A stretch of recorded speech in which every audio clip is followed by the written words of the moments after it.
देखिए अपवर्तन के दो नियम हैं।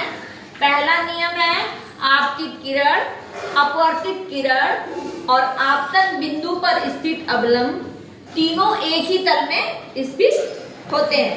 अब इसको इस चित्र के माध्यम से समझते हैं। ये देखिए ये आपतित किरण है, ये अपवर्तित किरण है और ये है आपतन बिंदु। आपतन बिंदु क्या है? O। आपतन बिंदु पर स्थित ये अभिलंब है। तीनों एक ही तल, ये तल है जो दो माध्यम को अलग कर रहा है, एक ही तल पर स्थित होते हैं। ये पहला नियम हो गया।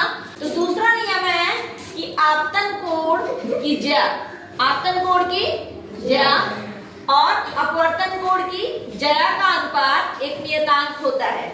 यानी कि आपतन कोण की साइन आई बटा में साइन आर इक्वल टू नियतांक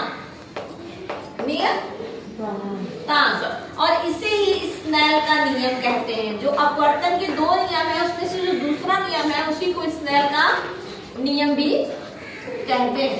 तो क्या समझे आप लोग? पहला नियम क्या है कि आपतित किरण, अपवर्तित किरण और आपतन बिंदु पर स्थित अभिलंब, यहां लिख सकते हैं आपतित किरण, अपवर्तित किरण और आपतन बिंदु पर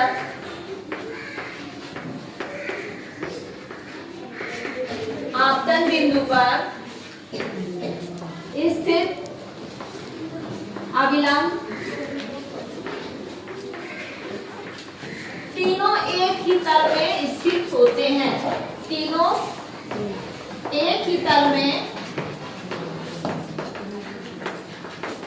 स्थित होते हैं। ये पहला नियम है। और दूसरा नियम जो है उसको स्नेल का नियम कहते हैं। वो नियम है कि आपतन कोण की ज्या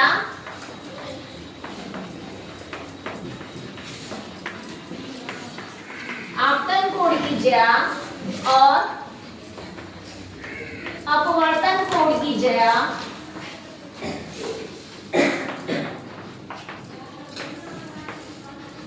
का अनुपात एक नियतांक होता है।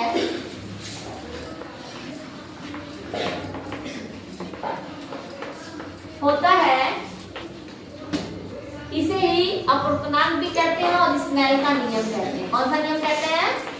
स्नेल का नियम भी।